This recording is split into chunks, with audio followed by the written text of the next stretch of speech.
All right, shall we begin, or how's everybody feeling? Ready to go? Okay. Well, bonjour tout le monde. I'll start all over again with that.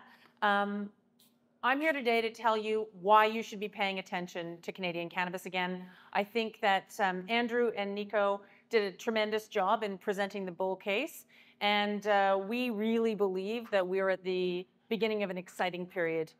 There is currently a global supply shortage for cannabis, and in particular, a quality supply shortage. Rubicon Organics has a track record of developing products, delivering on our promises, and being consistent. And those are rare attributes in the Canadian cannabis game. I would say that I'm actually very proud to stand up here next to Nico and what their company is doing. They're doing a great job as well. But we have a compelling valuation. We have a very low market cap. So we see right now is the time that the shrewd investor is coming back and paying attention to cannabis again. We're really seeing that coming through on the value investor. So here's our disclaimer. I'm taking it as read. We don't have an offering underway, but please do have a look. I'll pause. You can read it all in detail. So our vision is to be the most trusted house of premium cannabis brands in Canada and beyond. We really want to elevate the consumer experience, and we want to be consistent in building that trust. It really matters, and that's what brands that are going to be on shelf in 30 years, they're being built today. And I think both my predecessors here had the same commentary. So who is Rubicon? We are the #1 premium licensed producer in Canada. We're based in Delta, BC. We've got about 6% market share in the Canadian premium market. We're also one of the only living soil cultivators, operators in the space, and it's a key competitive advantage for us. We have unique IP, very similar to what Nico said. Genetics are incredibly important in this space, and we are now positioned as the world's leading scaled premium and organic cannabis company. We have also an extensive library of genetics, and we're very excited about that. We've won a whole bunch of awards, which has been a really incredible and a humbling experience, in particular in the last few years. We've won Flower of the Year twice, and I know your company has won it as well, so I have to give props to that. We're battling it out up here. We did almost a clean sweep of the Kind Awards in terms of last year, winning Flower of the Year, Vape of the Year, Topical of the Year, Hash of the Year, Edible of the Year. It was really incredible, but also the right-in bud tender choice. And what we really care about is when you go to buy cannabis, you buy it over the counter. It's extremely important about the recommendation of the bud tender. The bud tender is a huge influence, and we really care about the bud tender. On Monday night, we were surprised to learn that we won Standard Producer of the Year at another award ceremony, the Grow Up Awards. So it's really been an incredible 6 months for our business. We're also in our we're actually just starting into our 4th year of profitability. And I'll talk about our Q1 earnings that if I don't speak as clearly, I've been doing earnings all day. So you can ask me to slow down or remind me what I've missed on this. But we have a proven platform of our brands to launch new products off of, and we're very focused on them. You're going to see this here. In the last 2 years, we've been building our business through using contract grow and contract manufacturing. 2 years ago, we launched an edibles portfolio. You'll see very soon the positioning of that. Then last year, we launched into vape. I remember sitting at a conference telling Nick, we're looking to come for you. He's #1 in resin vape. We're #2 in resin vape. But that's in less than a year of sales. We're #2 in the country with 14%. So that goes to show that quality matters in this space. Go out, do something well, compete, and win. We deliver consistent high quality. Quality is one of our core values. It's around everything we do. And what you'll see in the winning companies is consistency on quality. We've been committed to delivering that. It goes from everything from cultivation all the way through to how you deliver to your to your customer. And we believe that to compete there, you have to get better every day. So the last couple of years in cannabis has been very quiet. There has not been, as Andrew pointed out, new capital that's been coming in. It's been a moment for companies like ours to really focus on what we do well, because we haven't had the attention of the markets. But that has given us, with attrition out of the markets, it's really given us runway to continue to build our businesses, and that's what we've been doing. Quickly, who are we? Very proud to work with this team.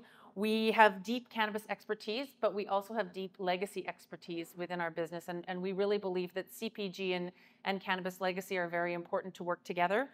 We brought in an institutionally investable group of independent directors 2.5 years ago who make my job very difficult because they're very bright. Would have been nice to bring people in that would just give me a rubber stamp, but that's not how you win, and we like to win.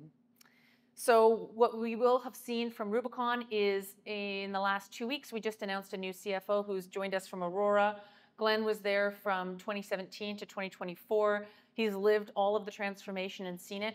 Rubicon is in a transformational year, and we're very proud to have Glenn on board. He retired thinking he was done and then realized he was bored. So I'm very, very pleased to have him on the team and looking forward to him, to his contributions. This morning, I announced our results of our first quarter. Typically, we're down from the fourth quarter of the year to the first quarter about 25%. That didn't happen this year. Year on year, we're up 39% from the first quarter of 24. So that's tremendous in terms of increase. We've turned over profitability quite small. Q1's usually small for us because we invest towards where our biggest quarter is usually the third quarter of the year on calendar basis. Look, we've got 27% of the premium edibles market, number 5 across all edibles categories in the country, and we don't produce any edibles. That goes to show the strength of brand. Everything we do is co-manufactured, but we've been able to carve out a significant portion of the business because we focus on consumer insight and brand forward with quality. Our topical share is 27%, and I'll talk to that in a minute. We just talked about resin vape and the opportunity of Quebec. And we just closed a over 50% oversubscribed financing, $4.5 million, really just all growth capital. Look, we don't need to repay our debt. We're here to grow the business. We believe this is the moment for Canadian cannabis to invest. Quick snapshot of the numbers from this morning. I should have the comparators because last year we turned over about $5 million in adjusted EBITDA. We invested $1 million in our ERP, so our reported number was $4 million. We're looking to do considerably more than that. I'm going to talk about the projects that we have underway this year. So what are our brands and what are we all about? How do we deliver? We deliver on the basis of our 3 flagship brands. We have Simply Bare Organic. It is our, I kind of want to pick this up. It is our premium, super premium, flower forward brand that is focused on unique genetics and some unique offerings. It really is about flavor forward. It's about people getting new experiences. And as Nick said, it's very much like fashion. We have 1964. It's a premium brand. It focuses on bringing in the legacy consumer, really hitting on people that consume a lot of weed and want great value for a premium product. And then we've got Wildflower. We have the leading wellness brand in the country. And it's, although we've had a lot more competition into the topical market in particular, we're still holding the #1 place. We've seen a lot of competitors come into the market doing SKU expansion, but the quality and efficacy of our product is very high. We're very proud of that. So we have a reputation for premium and super premium flower, and we do not compromise on that reputation for whatever goes into our packaging. We have a few proof points in that. It's always fun to hear them. In the last 2 years, our brands have been 2 of the top 5 most recommended by bud tenders. 1 year it was 2 of the top 3. You know, we've last year launched vape underneath 1964. With that vape launch, we went to 55% national distribution within 6 months. We're now the #2 resin vape in the country, right after this guy. So the way you build an industry is actually having great competitors that are innovating against each other to build strength. And I think that's what's going to put the Canadian cannabis industry way ahead of where other markets are. And we should be very, very proud of that. I would also mention, and I should have at the beginning, our vape that we launched last year, midway through the year, won Best New Product of the Year and Vape of the Year at the awards last year. So it's not about doing something fast or being first. It's actually about doing it best and being committed to delivering a quality product that consumers build trust with. We really believe that one of the most important aspects of this is from the brand promise, you're going to get trial, then you're going to get repurchase, and then it's about recommendation. And we're looking for that recommendation from consumer. We are starting to believe that brands are emerging. Brands have not emerged. People would have heard about, if you'd gone into a cannabis store 7 years ago, you would have seen Tweed, you would have seen MedRelief, you would have seen these brands. None of them exist really on shelf anymore, or certainly they're not talked about in the way that our brands are today. So that is a brand promise that's being delivered. You will see people go into store chasing a consistent genetic and consistent experience, but also looking for the new news as well. The last brand up here I haven't mentioned, it's Homestead. We use Homestead as tactically as an outlet for our product. Anything that doesn't meet our quality standards in our top 2 flower brands moves into that. So we turn absolutely everything into cash. I like to say we turn hash into cash because that is also a byproduct of our business. So we use everything in the plant, gets used and sold and turned into profitable business. Growth and awards. This is what we've done. This is just Q1. Year on year, the growth in our business, we've had double-digit growth in every location except for Quebec. Quebec's a tough market to crack. We'd love to do better in Quebec. And we're very, very proud of these results. They show commitment to consumer. We're seeing the overall market grow, but we're seeing people come back to our brands time and time again. This is the Canadian cannabis market. It's already been touched on, so I won't go too much into it, but we are seeing continued growth in the market, and we expect to see continued growth in the market.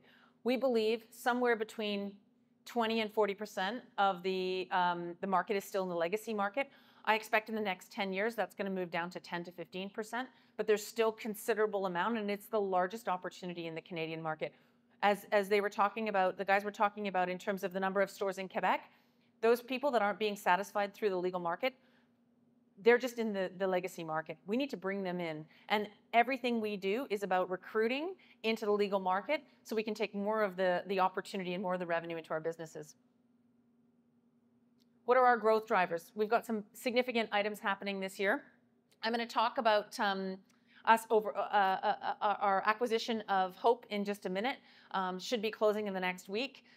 We're growing our edibles portfolio very rapidly. We've just announced this morning, in addition to our existing vape line, now up to 8 SKUs, we're actually launching an all-in-one vape product. You probably haven't heard this yet. Yeah, we announced it this morning. That will be in market probably at the beginning of July. Very excited about that because it's a new format for consumers to enjoy. And then we're launching new genetics. We're very excited about our new genetics. They've been doing very well, in particular under Simply Bare, and selling out in various products in various provinces and getting that excitement and trial. Almost, there's a couple of really well-known groups in the US that drop strains. They drop limited quantities of that. That's the approach we're taking with Simply Bare, so that things aren't always available. Even if it's an incredible strain, it doesn't mean we're going to have it forever. It's important that we have new news and freshness for our consumers.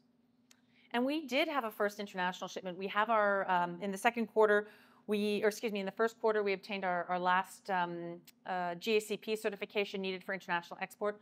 We are not planning significant international export. We, similarly to what Nico said, we are focused on the Canadian market. It's the most competitive. We believe building consistent routes to market and being consistent with our customers will actually pay off. We're seeing that in the consistency. We're also seeing that in we do not have receivables risk. We have government-backed receivables that pay us consistently every time, and we're building a brand promise and a route to market that is getting stickier. So we have Hope for Hope. We've got to change the name, but we have our existing facility in Delta. It's 125,000 square feet. It's got capacity of 11,000 kilos, and what's exciting about that facility is it's our original home. It's an all-organic facility, so our plants benefit from the extra terpenes and flavors that come out of living soil. But what's Hope? Hope is an hour and a half from our existing facility. We have taken conditions off. We expect to close it in the coming 2 weeks. When purchased, it adds an incremental 4,500 kilos of super premium and premium capacity to our business, and we expect that we'll be able to turn it on very quickly. The facility is indoor. It was the first licensed facility in British Columbia, and we're very bullish that it will create excellent product, which it has done in the past and is known for. We also got it for a steal of a price. MetaPharms, who is selling it, had it up for sale last year. The market was down. Nobody had money. Nobody was buying facilities. Unfortunately for them, the buyer pulled out and didn't close the transaction, we were able to go in early this year and scoop it up. We refinanced our debt at the end of last year, which was one of the key points we were waiting for before we made a move. We have $10 million Canadian in debt at 6.75% with great agricultural lenders, which has our balance sheet set up for the long term.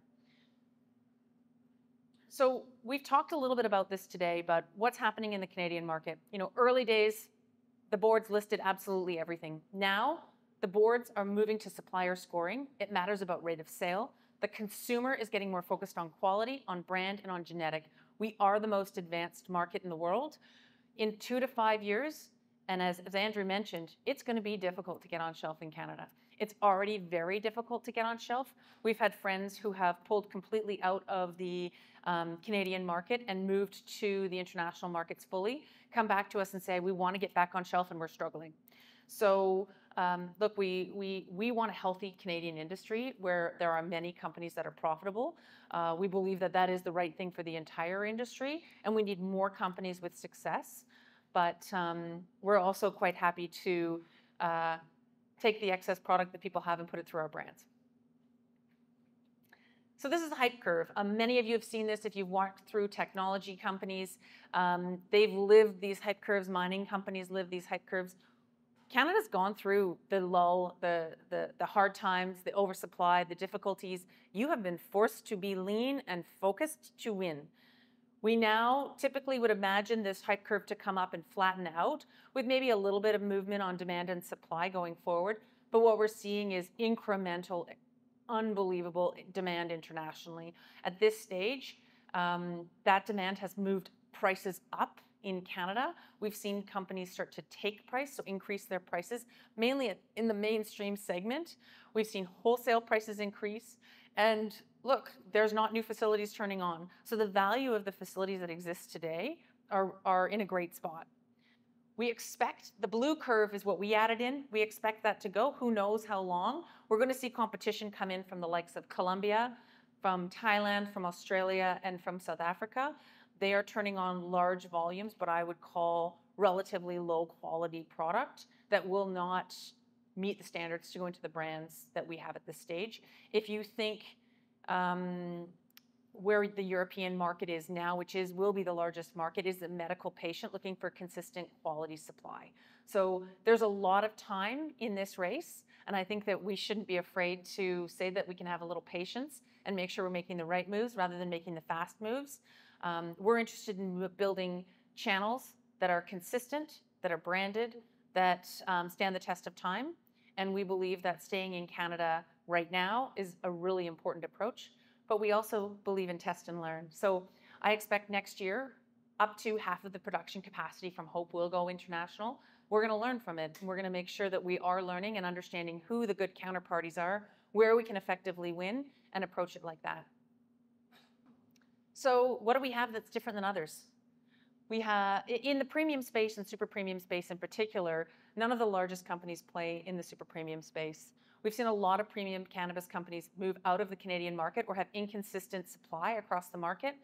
And we've also seen a lot of those companies buying the majority of their product. And I won't name names, but we've seen that in a market where prices are going up in the wholesale market. If you buy in to supply your Canadian brand, that puts your margin getting squeezed and puts you in a very difficult position.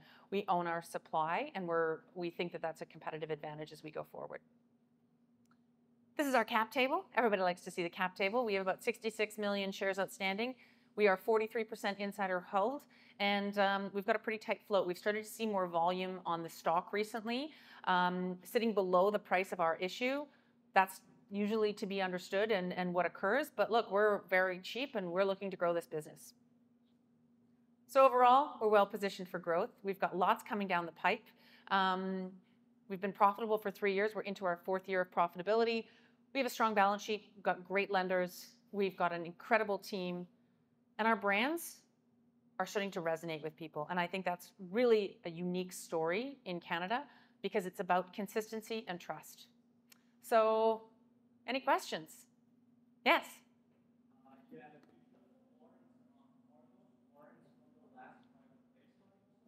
Yeah, the warrants up here are from the last private placement. I think there's about 200,000 maybe that are sitting up there, but it's a really small amount that are expired. Like 80% of them, 90% of them are from the last round.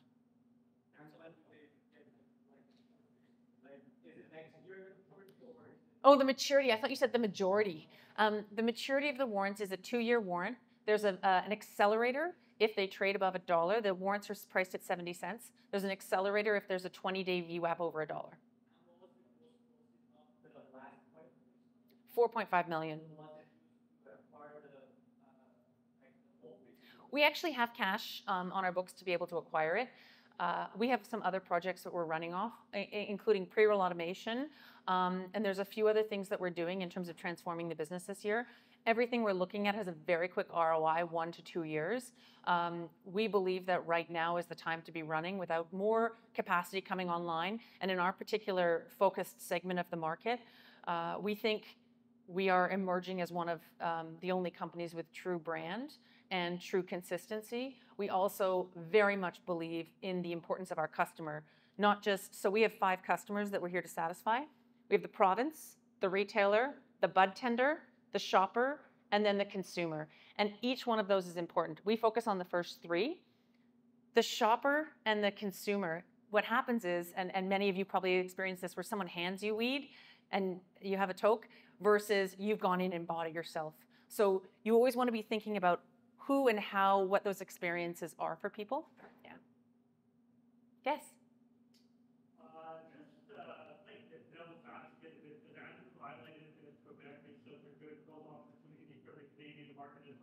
Yeah. Like, would you say there, if I look at the numbers and the relatively low penetration and growth rate in Quebec, like, what's your plan to increase that penetration? Like, you think the big ones is a good kind of thing? Yeah, look, the question was, how do we win in Quebec? Well, we're a BC operator, to be frank. The home of the best weed in Canada has traditionally been Quebec and BC. You don't hear people talking about Manitoba weed. You just don't. And Quebec gives us some darn good competition. And as I said earlier, we believe in competition and I embrace it. I'd like to win in that competition. How do we do better in Quebec? Potentially we have to buy an asset in Quebec. To be honest, I think the Quebec government is very focused on supporting Quebec LPs, and I understand that. I personally love Quebec. I spent a lot of time here. I'd love to see us do better here. And with the performance of our vape last year, we are hopeful, but I can't say one way or the other whether we're going to win a listing. They run a very fair process.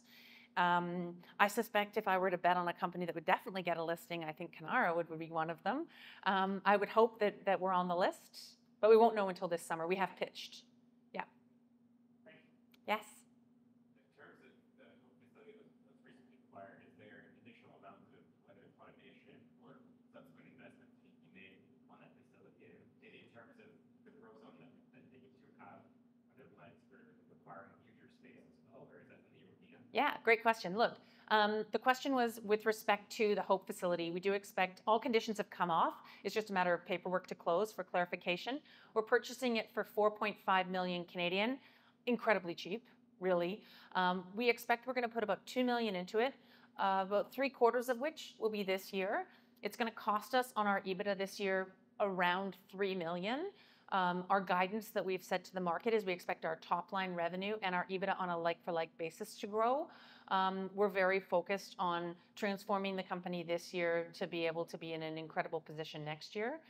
There's a few other projects that we're working on at Delta, which will take some capital. We are those very cheesy, boring people who listened in Economics 100 about opportunity cost decisions and ranking projects. So we literally have things ranked by ROI, EBITDA, time, risk, etc. We rank them, and that's how we make decisions, not because it's something we feel. So I'm very confident that, look, my personal targets are to get us on a run rate over 10 million of EBITDA next year. I can say that because it's not financial guidance from the company, but you can see that we're clearly on that trajectory. We also expect, look, I want to build credibility with our investors. if I told you we were going to hit optimum capacity in our first year of operation at Hope, very similar to what Nick said. No, you plan and you do things in stages. We're operators. Operators are building the real cannabis industry of Canada. And so we're expecting, if the capacity of that facility is 4,500 kilos, the group that owned it before us said that their capacity was 6,900 kilos. We're going to say it's lower. We're going to say next year we're going to do 3 and try and beat it. But I want to do something that where all the product is sustainably sold into high margin, value accretive towards our brand products. Yeah. Any other questions? Yes. Are you producing only for recreational use, or do you have a market for medical? So the question was, are we in the medical market at all? We do not have our own medical channel, but we do sell through several medical vendors. So you can find our products on Avicano, on MTL Cannabis's site, and a few others like that. Yeah, we actually are finding a lot of requests from medical patients, but we don't have that channel ourselves. We prefer to focus where we can as a small company and do it very well. Look, I think as a company like ours, the focus is strategic. You have only so many people, and again, we come down to that use of resources, highest and best case every time. Yeah, it sounds boring, but it works. Yes? Sorry about that. I get a question on the warrants. The ones expiring in 2027 are at 70 cents. Yes. Are those kind of super bad? Because I'm looking at the total, it's 38 million, so that's probably 14% off the total amount. Yeah, but I get the money into the company Yeah, for growth capital. I mean, I don't see dilution probably in the same way you do. We're building a business, and we're trading at 40 cents today. So saying something at 70 cents is dilutive. I mean, it's like, yeah, like look, we're looking to build something that lasts longer than that. And if people can win along the way to get them on, and I can take the money into the company and drive the right projects, then as long as the ROI is there, yeah. The challenge we've really had, and all cannabis operators have had, is nobody's been interested in cannabis, right? And I think you can see that not true, but people haven't been. They've been really burned, and we have an opportunity now. I think really the word I would say is shrewd investors are seeing that these are cash flowing businesses, and that a real global market with Canadian advantage. And there's a lot of good Canadian operators. So, yeah. There is no excise tax on international sales.